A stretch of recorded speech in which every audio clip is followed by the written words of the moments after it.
बिस्मिल्लाहिर्रहमानिर्रहीम। अस्सलाम वालेकुम स्टूडेंट्स। आज का हमारा लेक्चर नंबर 55 है। एक्सरसाइज हमारी 4.3 होगी और उसका क्वेश्चन नंबर 1 जो है उसके पहले 5 पार्ट नंबर 1 to 5 हम डिस्कस करेंगे इस लेक्चर में। 4.3 क्वेश्चन नंबर 1 के पहले 5 पार्ट जो है हम डिस्कस करेंगे। Find HCF by factorisation method. HCF हमने फाइंड करना है फैक्टराइजेशन मेथड से। पार्ट नंबर 1 है हमारे पास 21x² 35xy²। ये दो टर्म्स हैं हमारे पास। इनके पहले हमने बनाने हैं फैक्टर बनाने हैं और फिर हमने इसका HCF लेना है। HCF आपको पता है, छोटी क्लासेस में भी आप लेते थे। HCF में जो कॉमन फैक्टर होते हैं उनका प्रोडक्ट जो है उसको हम HCF कहते हैं। दोबारा सुन लें, जो कॉमन फैक्टर होते हैं उनके प्रोडक्ट को हम HCF कहते हैं। हाईएस्ट कॉमन फैक्टर दोनों में। 21x² के मैं फैक्टर बनाने लगा हूं। 21 के बनेंगे 3 × 7, x² के बनेंगे x × x × y। दोबारा देखें, 21 के फैक्टर हैं।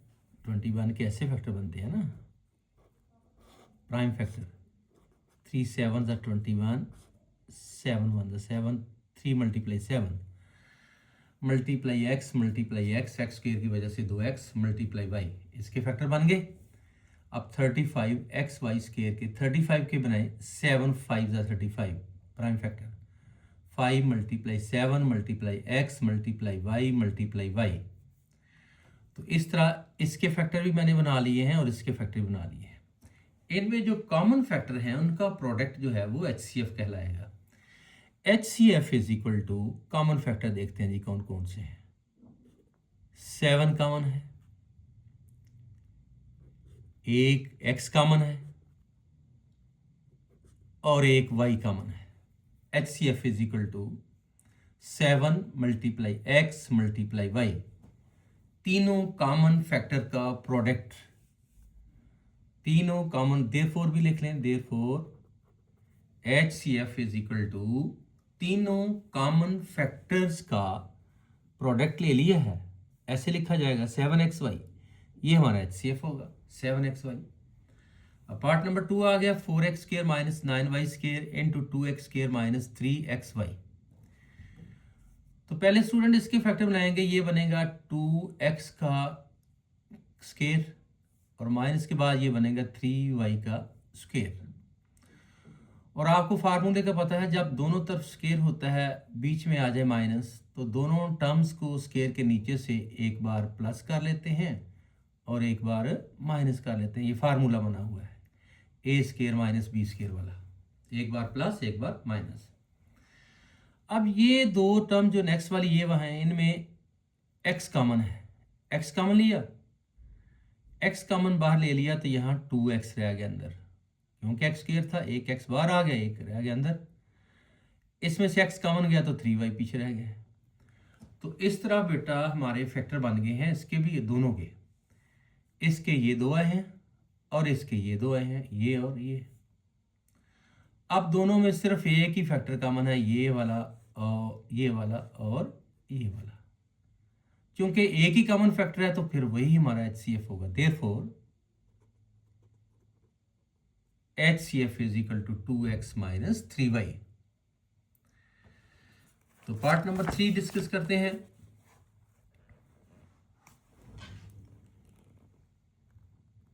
पार्ट नंबर 3 है हमारे पास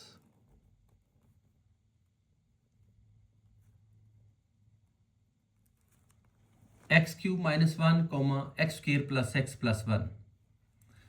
तो x³ - 1 का ये फार्मूला बना है। अभी मैंने आपको पिछले लेक्चर में ये क्वेश्चन करवाए हैं।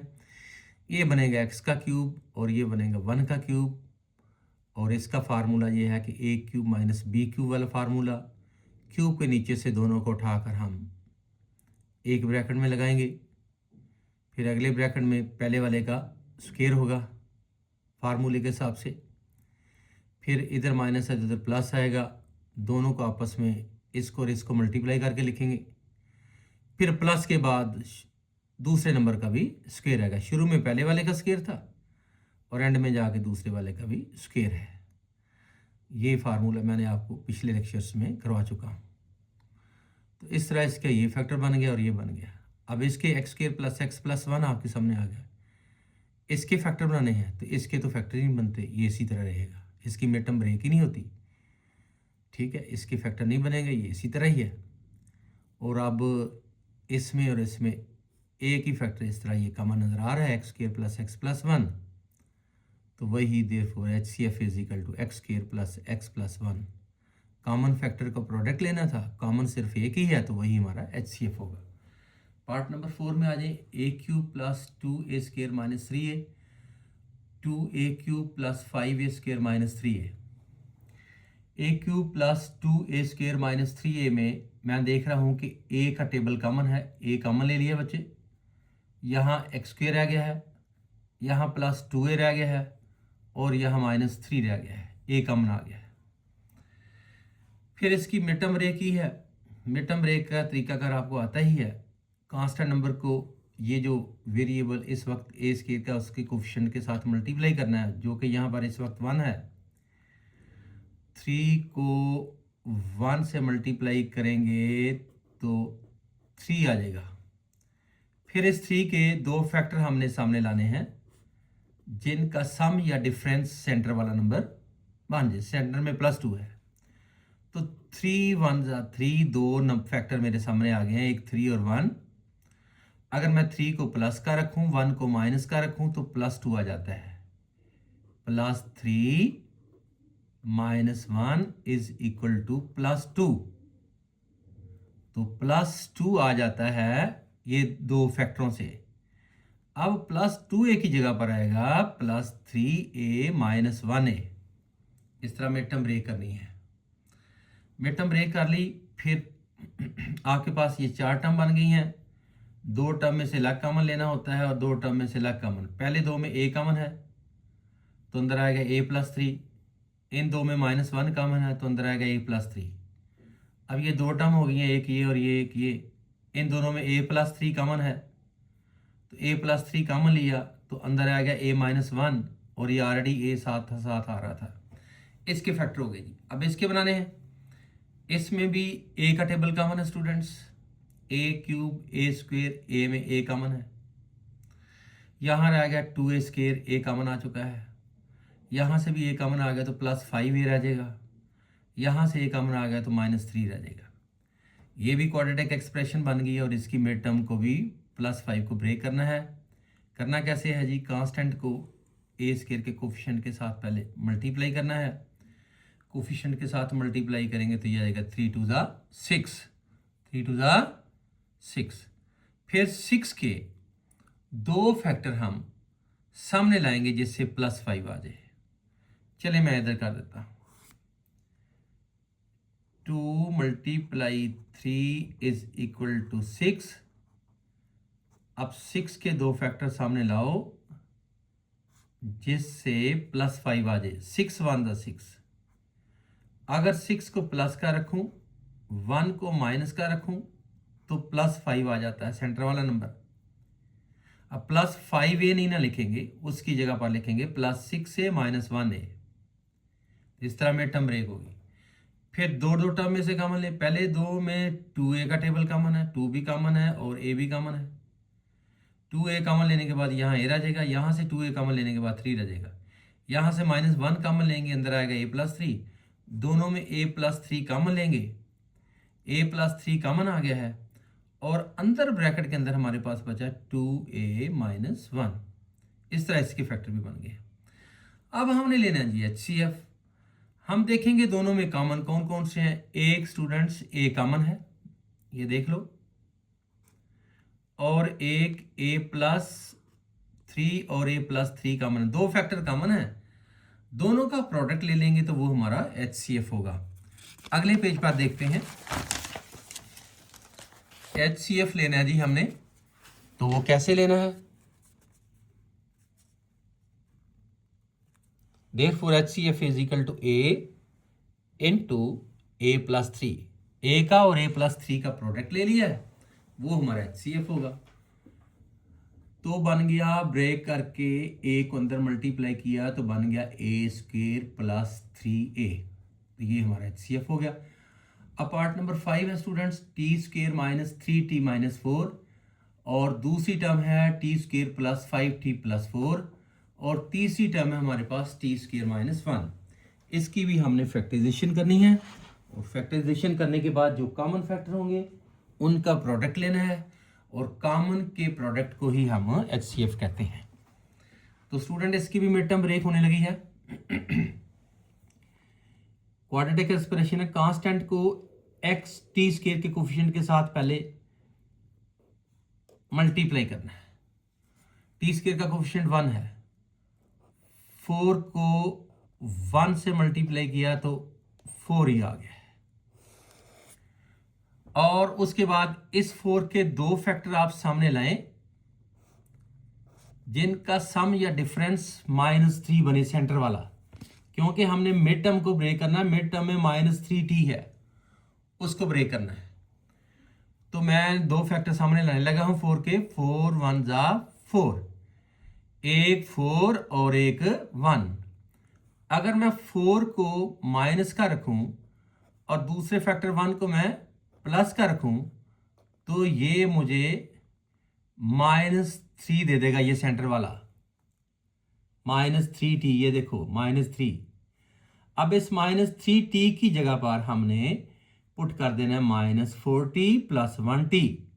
-3t नहीं ना लिखेंगे, अब लिखेंगे उसकी जगह पर -4t + 1t। ये देखो लिखा हुआ है। इस तरह मिड टर्म ब्रेक हो गई। अब मिड टर्म ब्रेक करने के बाद ये 4 टर्म बन गई हैं, 1 2 3 4। तो अब आपने 2 में से कॉमन लेना है, 2 टर्म में से लग कॉमन, 2 टर्म में से लग कॉमन। फर्स्ट 2 टर्म में t कॉमन है, t कॉमन लिया तो अंदर हमारे पास आ गया t - 4। यहां से +1 कॉमन तो t - 4। अब 2 टर्म बन गई, ये और ये, इन दोनों में आपको नजर आ रहा है t - 4 कॉमन, तो अंदर आ गया t + 1। तो इस तरह इसके फैक्टर बन गए। अब इसके बनाने हैं T² + 5T + 4। इसकी भी स्टूडेंट मिड टर्म ब्रेक करनी है, 4 को T² के कोफिशिएंट के साथ मल्टीप्लाई करना। तो 4 जो है कांस्टेंट, तो उसको T² के कोफिशिएंट 1 से मल्टीप्लाई करेंगे, 4 1 जा 4। 4 के दो फैक्टर सामने लाने हैं जिनका प्लस या माइनस, प्लस या डिफरेंस +5 बन जाए, सेंटर वाला बन जाए। तो दो फैक्टर हैं जी, 4 1 जा 4, दो फैक्टर हैं 4 और 1। अगर 4 प्लस का रखा जाए, 1 को भी प्लस का रखा जाए तो +5 बन जाएगा, सेंटर वाला +5 बन जाएगा। अब इस +5t की जगह पर हम लिखेंगे +4t + 1t। इस तरह मिड टर्म ब्रेक हो जाएगी, 5t ब्रेक हो गई है, उसकी जगह आ गया +4t + 1t। 2 में से कॉमन, फर्स्ट 2 में t कॉमन है, अंदर आएगा t + 4। यहाँ से 1 कॉमन है, अंदर आएगा t + 4। दोनों में t + 4 कॉमन लिया, अंदर आएगा t + 1। फैक्टराइजेशन होगी। और ये जो है T² - 1 स्टूडेंट, ये तो फार्मूला ना, ये बनेगा T² - 1 का स्क्वायर, और ये फार्मूला ये बन गया A² - B²। क्या करते होते हैं हम, स्क्वायर के नीचे से दोनों टर्म्स को एक बार माइनस और इनटू एक बार प्लस, t और 1 एक बार माइनस एक बार प्लस। अब 3 हमारे पास एक्सप्रेशन थी, तीनों की मिड टर्म ब्रेक ही हैं। तीनों में अब हमने देखना है कि कॉमन क्या है जी। t + 1, t + 1 और t + 1, एक ही फैक्टर कॉमन है, t + 1। तो कॉमन फैक्टर के प्रोडक्ट को HCF कहते हैं, क्योंकि एक ही फैक्टर कॉमन है t + 1, तो फिर हमारा HCF भी वही होगा t + 1। इस तरह स्टूडेंट आज का लेक्चर खत्म हुआ। आपसे रिक्वेस्ट है कि मेरे चैनल को सब्सक्राइब करें, लाइक और शेयर करें, और बेल आइकन को भी प्रेस कर दें ताकि आने वाली तमाम नई वीडियोस आप तक पहुंच सकें। शुक्रिया।